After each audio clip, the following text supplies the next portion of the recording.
신박한 경제 핵심을 항상 신박하게 풀어주시는 두 분, 박상인 서울대 행정대학원 교수님, 박시동 경제평론가 두 분 나오셨습니다. 안녕하세요. 안녕하세요. 예, 안녕하세요. 자, 일본이 원전 오염수 방류 시작하면서 우리 생활 또 경제 현장에도 여러 가지 변화와 영향을 미칠 수밖에 없을 것 같습니다. 근데 지금 언론 보도를 보면 영향이 있다는 건지 없다는 건지 조선일보는 지난 주말 평화로웠다였고 또 경향신문 뭐 이런 데를 보면 아 이거 사재기 하는 사람들도 막 늘고 네. 근데 지금보다 실제로 한 1년 정도 시간이 좀 지나고 나면 훨씬 더 이렇게 생활과 경제, 생활 경제에 미치는 영향이 클 것 같아요. 네. 지금 어때요? 어떤가요 지금? 예, 이제 구체적으로 들어가기에 앞서서 한번 제가 여러분들께 그 주위에 있는 분들한테 물어보면은 깜짝 놀라시는 통계가 있는데 네, 1인당 수산물 소비 세계 1위 국가가 우리나라입니다. 맞아요. 이걸 잘 모르세요. 예, 그리고 그 국내 수산물 총 생산액이 보니까 9조 한 2,400억 정도 되고 일본 수입 수산물 총액이 한 그중에 2,500억 정도 되는데 예. 그러니까 정리하면 우리나라는 세계에서 수산물 제일 많이 먹는 나라고. 1인당 수산물 제일 많이 먹는 예. 거예요. 일본이 아닙니다. 일본이 아닙니다. 노르웨이가 아니고 우리나라입니다. 그런데 이 나라에서 지금 이 정도 수산물 시장과 이 정도 수입 시장 일본까지 해서 여기서 영향이 있는데 어떻게 아무런 영향이 없겠습니까 경제적으로. 그리고 우리나라 수산물 소비 패턴도 되게 재밌는 게 네. 외국은 전부 다 피쉬만 먹는데 우리는 네. 씨위드, 김하고 미역, 다시마 이런 거 엄청 많이 먹고요. 네. 그 다음에 뭐 해산 전복 뭐 이런 거 있지 않습니까? 갑각류 뭐 이런 거. 네. 외국에서는 그거를 바다의 곤충이라고 해서 잘 안 먹는데요. 게 이런 거. 그 다음에 고동 이런 것도 안 먹고. 그렇죠. 우리는 굉장히 독특한. 그러니까 다 먹어요. 바다에서 나오는 걸 다 먹어. 예. 대한민국은. 개는 외국에서도 많이 조언을 하죠. 네. 근데 이탈리아가 지금 요새 난리 났던데. 그래서 그것 이제 지금 때문에. 현장에서 영향을 좀 다각도로 분석해 보면요. 예. 일단 사재기 등 불안 조짐은 확실하게 지금 보도에 잡히는 게 있는 것 같습니다. 예를 들어서 이제 저희가 이미 경험했던 게 이제 소금 관련해서 사재기를 초반에 많이 경험했었죠. 했습니다. 예, 근데 지금은 이제 저장이 가능한 물품들, 멸치, 미역 같은 거 있죠. 쟁이기. 그 건어물 쪽, 예, 그렇죠. 그런 쪽 쟁여놓기 위한 지금 마트 중심으로 한 매출이 급증한 것으로 나타나서 사재기 불안 조짐이 있는 것 같고요. 그다음에 생물 관련해서는 반대 현상이 나오고 있는데 가격 하락, 매출 감소가 지금 네. 이게 시장에 영향이 있고 방어, 뭐 반값 고등어 뭐 등등등 나오고 있고요. 전복 같은 경우에는 작년보다 지금 42.6%나 매출이 떨어지고 있고. 뭐 제주 지역 같은 경우에는 옥돔은 7%, 고등어 25.6%뭐 이렇게 해서 생물 쪽으로는 지금 매출 급감이 지금 이어지고 있고 반대 현상이죠. 그리고 이제 생산업 라인 쪽으로 지금 사실은 영향이 미치고 있는데 조업 포기해서 양식장 관련해서도 지금 포기하는 등 생산 라인 붕괴가 우려되고 있고요. 특히 이제 양식장을 팔고 떠나는 어민들도 많고 특히 이제 전복 같은 데는 시장 타격이 심해가지고 한 섬 보면은 전체 가구가 675가구인데 약 20가구가 지금 파산을 신청했고요. 뭐 급매로 나온 그 양식장이라든지 이런 데가 엄청 많고 어장 관리선 등 압류 물품도 배 관련해서 엄청 많은 상황으로 급증하고 있는 것 같아요. 또 이제 이어지는 게 대체 식품 관련해 가지고 그럼 어류나 이 수산물 관련해서 만약에 불안이 있다면 결국 대체 식품으로 이제 사람들의 주의가 넘어갈 것 같은데 네. 그거에 따른 물가 관리 비상도 지금 현재 불안한 조짐이 잡히고 있는 상황인 것 같습니다. 네. 어쨌든 정부에서는 먹어서 도와주자. 어민들이나 어업 관계자들 먹어서 도와주자라는 쪽으로 지금 정책을 가져가고 있는 것 같은데 예 보다 자세한 이야기 이 관련해서는 잠시 광고 듣고 와서 말씀 이어가도록 하겠습니다. 신장식의 뉴스 아이킥 박상인 박시동 두 분과 함께 신박한 경제 이어가겠습니다. 자 생활에서 어떤 영향을 끼칠 것인가 생활 경제상 이런 말씀 해봤고요. 박 교수님 어떨까요? 지금 현실에서 벌어지는 현상 중심으로 말씀해 주셨는데 네. 경제적으로 어떤 영향이 있을까요? 글쎄요, 뭐 당연히 우리 수산물 전반적인 수요가 줄어들어서 수산 관련된 업체 피해가 예상이 되고요. 문제는 이제 어느 정도 얼마나 오래 갈 것인가라는 문제인데요. 그건 조금 더 네. 지켜볼 필요가 있다고 생각이 됩니다. 근데 한 가지 제가 강조하고 싶은 것은 일본이 오염수를 방류하면서 일본 자국민 어민들 피해라든지 네. 또는 이제 모니터링하는 것들 강화하고 하는 걸 자기들이 비용을 감당하고 있잖아요. 근데 네. 일본이 오염수를 방류해서 한국 어민들이 피해를 보는거나 우리가 그 모니터링 비용을 높이는 거에 대해서는 우리 정부가 지금 내고 있어요. 당연히 이것은 일본에 청구를 해야 됩니다. 네. 일본이 오염수 방류라는 것이 자기들이 경제적으로 또 나은 방식이라는 생각을 하는 것도 경제학에서 말하는 이른바 외부성이죠. 외부성. 예. 비용 사회 전체의 비용, 국제 전반적인 사회에서의 비용을 다른 나라에게 전가하는 거예요. 그러니까 그렇죠. 최소한 우리 정부가 이게 뭐 과학적으로 여러 가지 이견들이 있을 수 있으나 최소한 한 가지 해야 될 것은 이런 모니터링 비용이라든지 어민 피해에 대해서 일본에게 비용 청구를 해야 된다는 거고요. 그럼 두 번째는 이게 장기적인 효과에 대해서 다들 굉장히 걱정들을 해요. 그렇죠. 그러니까 뭐 과학적으로 괜찮다고 말씀하시는 분들도 장기적인 효과에 대해서는 장담은 못한다는 건 동의를 하거든요. 그러니까 이게 단기적으로 끝날 문제가 아니고 장기적으로 계속해서 우리 국민들의 건강이라든지 바다의 해양 환경이라든지 이런 것들을 모니터링을 해야 돼요. 여기에 대해서 장기적으로 지속 가능하게 할 수 있도록 역시 일본 정부가 국제사회 기금 같은 걸 내서 네. 할 수 있도록 하자. 이런 운동들이 지금 좀 더 필요한 게 아닌가라는. 근데 그 얘기를 하려면 우리가 반대한다라는 얘기를 딱 해놨어야 우리는 반대했는데 너희들이 이렇게 해서 우리가 피해를 입으니까 또 비용이 들어가니까 국제적으로도 그렇고 우리 대한민국에도 그렇고 이렇게 돈이나 자원을 이렇게 내놔라 이렇게 얘기를 할 수가 있는데 오염수는 과학입니다 이렇게 아니, 그 오염수, 우리가 선전을 하고 있으니까 아니, 그 오염수 찬반의 문제하고는 다르다고 생각해요. 예를 네. 들어서 일본 정부는 자기들이 찬성해서 방류를 하면서 그 비용을 자기들이 부담하고 있잖아요. 그렇죠. 그런데 다른 나라에 끼치는 비용에 대해서는 부담할 생각을 하지 않고 우리 정부는 그걸 당연히 찬성하든 안 하고를 떠나서 청구해야 되는 것조차 청구를 안 하고 있다는 게 저는 더 문제라고 생각이 됩니다. 그러니까 예, 이런 정부 측면, 측에서. 이런 방금 교수님 해주신 말씀처럼 이런 측면에서 이제 보면은 한국과 중국 정부의 대응이 극명하게 갈리고 있다. 네. 이렇게 볼 중국 수가 정부는 있는데요. 어쨌든 뭐 일본 예. 수산물 전면 수입 금지에다가 네. 지금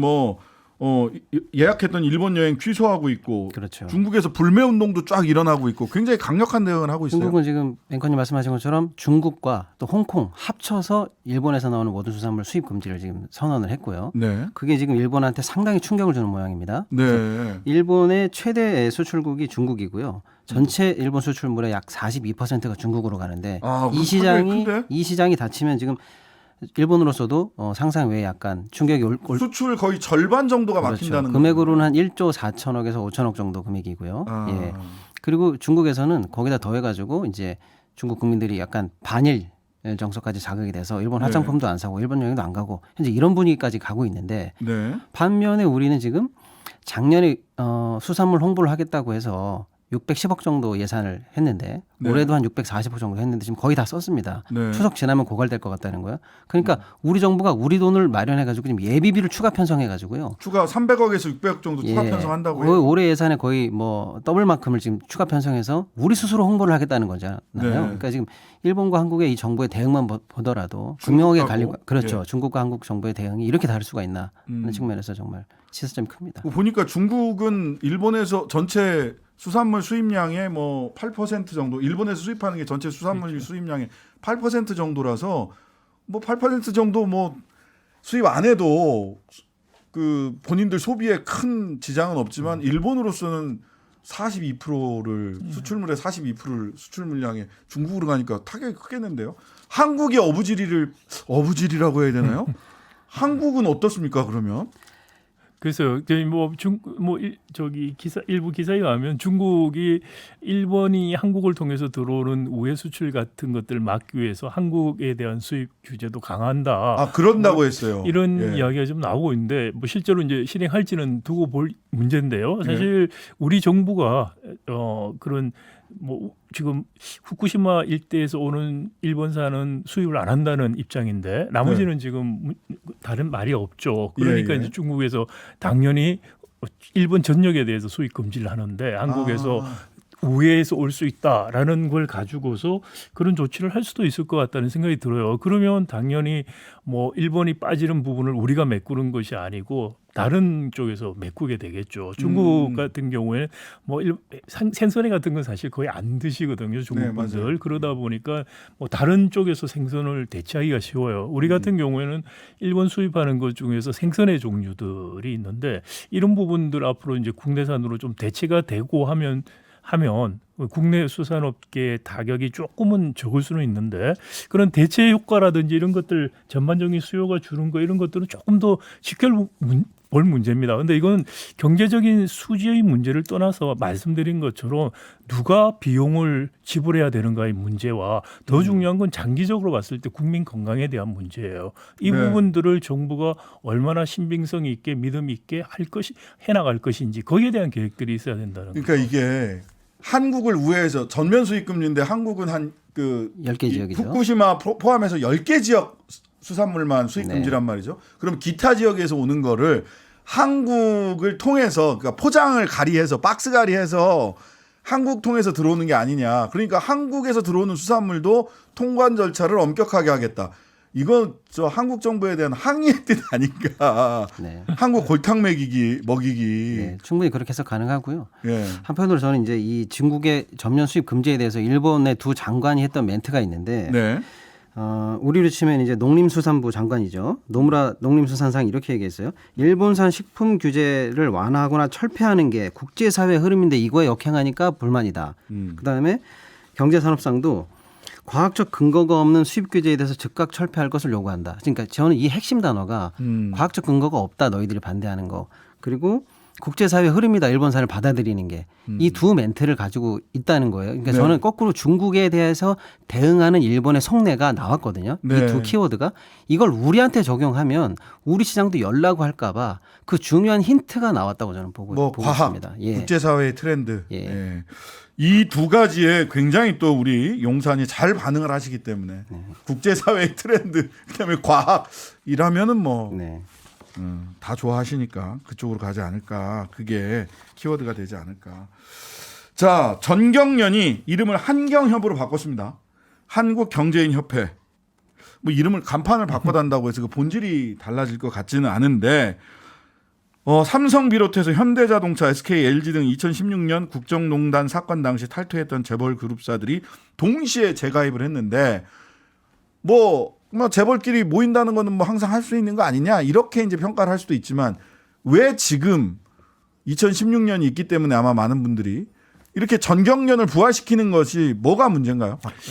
뭐 우리 전경련 역사를 보면은 전경련의 가장 다른 단체와 다른 유니크하고 독특한 역할은 정경유착의 연결고리였다는 거죠. 그러니까 이거는 정경련을 다시 들어가겠다. 그것도 2016년 국회에서 청문회에서 재벌 총수들이 탈퇴하겠다. 그리고 이재용 부회장 같은 경우에 다시 가입하는 일이 없을 것이라고 공언을 했는데 그 말을 뒤집고 다시 가입하겠다라는 것은 공식적으로 2016년 이전에 국정농단 사태 이은 돌아가겠다. 새로운 정경유착의 시대를 열겠다라는 선언이나 다름없다는 생각을 합니다.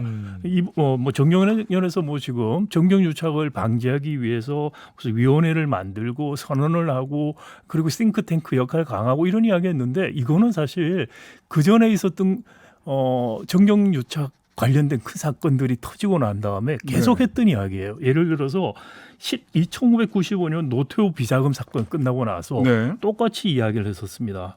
정경련 특별위원회 구성하고 기업윤리위원장 제정한다 그랬고요. 그다음에 국세청 동원해서 대선 자금, 한나라당 대선 자금 지금 국힘 전신이죠. 세풍 사건 97년 2년 있다 또 터졌어요. 그리고 똑같은 이야기를 했습니다. 그리고 5년 있다가 2002년에 찻대기 사건, 한나라당 대선 찻대기로 했던 이때 정경련 회장단 다들 사과하고 사퇴하고 그리고 사과 생명 내고 사회적 책임 실천하고 어쩌고 저쩌고 다 했었어요. 그리고 2011년에도 기업별 로비 대상 정치인을 할당을 해서 이게 문제가 돼서 허창수 회장이 당시에 쇄신 방안 내놓고요.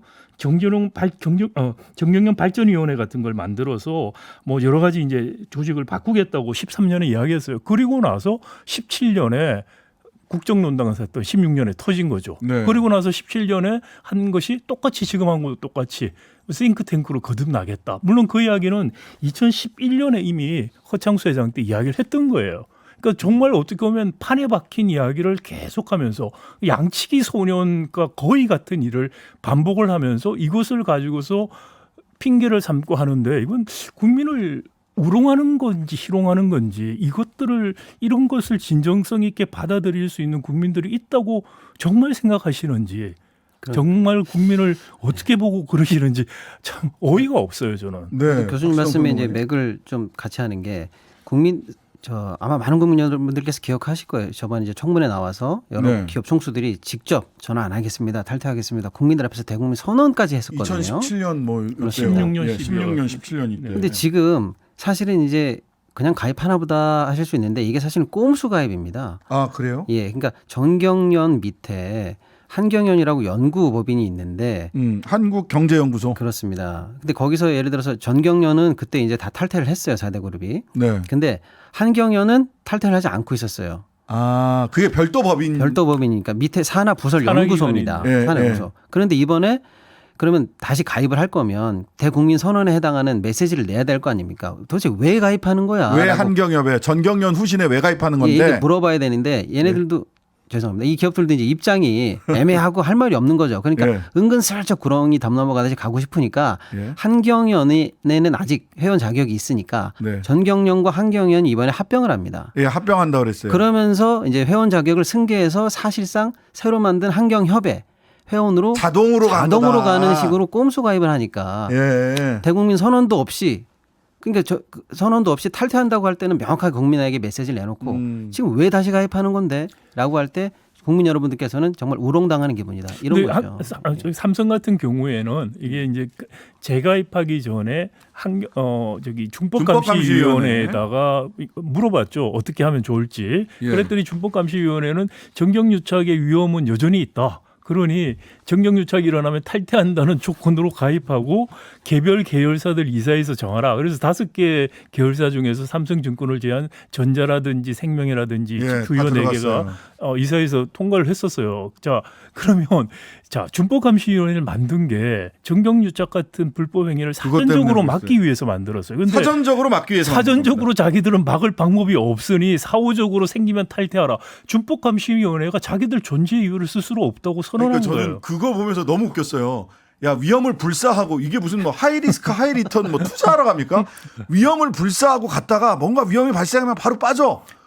한경협에 들어가는 게 전경련 후신에 들어가는 게 무슨 뭐 위험 불사하는 투자예요? 그리고 김병준 그 임시 회장을 했던 분 지금 이제 상임 고문으로 전 자유한국당의 비대위원장. 비대위원장 네네. 하셨던 김병준. 그분이 그 라디오 방송에서 이런 말을 했죠. 그 이재용 회장한테 이야기를 했더니 가입하라고 권했더니 정경유착 우려를 말을 했었다. 예. 그런 이야기. 그러니까 정경유착 우려가 있다는 걸 빤히 알면서 이재용 회장 왜 들어가는지. 그러면서 청문회 때 이야기를 시건을 하면서 그러면서 준법감시위원회도 책임 안 지겠다고 하면서 자기들은 허수아비고 자기들은 아무런 기능을 못합니다 하고 자폭하는 발언을 하면서까지 가입을 왜 하냐는 거예요. 저는 이 부분이 제일 김병준 그 비대위원장 같은 거였잖아요. 그러다가 이제 유진 풍산그룹 회장이 이제 취임하는데 김병준은 누가 봐도 인수위원회 무슨 뭐 국민통합 오늘 있었던 국민의힘 국회의원 연찬회에도 가서 연설하시는 분이거든요. 근데 이분이 상근 고문? 네. 공천관리위원장으로 거론이 되는 국민의힘 공천관리위원장으로 김병준 거론이 되고 있는 분이에요. 예, 근데 상임 고문이 됐는데 이 상임 고문이 사무실과 개인 비서, 운전기사 및 차량이 제공되고 연봉이 10억 원이래요. 네. 아니 이거 자체가 정경유착이에요. 그렇습니다. 그 전경유착의 통로를 정확하게 딱 지정을 해준 거 아니에요?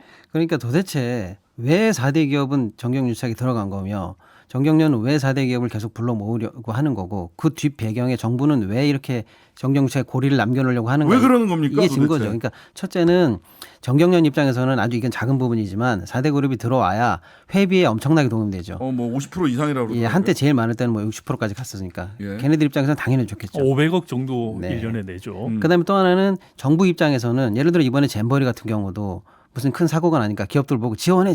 만약에 이게 강압이 되면은 바로 이게 직권남용이 되는 거 아니겠습니까? 이렇게 해서 정부가 기업들을 통제할 때 자율적으로 해라. 그렇죠. 그냥 정경련에게 살짝 멘트 주면 정경련이 알아서 우리 회원사 내부 방침으로 일을 처리하면 이게 직권남용이라든지 이걸 피해가니까 4대 기업들을 관리하기가 좋은 거고요. 거꾸로 4대 기업이나 이런 대기업들은 정경련을 통해서 정부의 로비 창구를 단일화하거나 사회적으로 메시지를 낼 때 정경련을 통해서 대리하고자 하는 이런 니즈가 맞아 떨어진, 다시 말하면 정경유착이 부활하는 그런 틀이 만들어졌다 이렇게 봐야 되는 거겠죠. 네. 예. 자, 전경련에서 이름을 바꾼 한경협 새로운 정경유착의 공식 채널, 공식 비공식 채널로서 작동을 할지 뭐 지켜보기로 하고요. 마칠 시간 다 됐는데 아쉬운 말씀을 좀 드려야겠습니다. 사실 9월이 되면서 뭐 이런저런 프로그램 코너 개편도 있긴 한데 개인적 사정 때문에 여러 가지 사정상 박상인 교수님이 오늘까지만 나오시게 됐습니다. 네. 교수님 저희 청취자분들께 인사 네, 좀 제가 해주시죠. 한 11개월 정도 한 것 같습니다. 생각보다 예상보다 좀 오래 한 것 같고요. 즐거운 시간 여러분들하고 같이 보내서 너무 좋았습니다.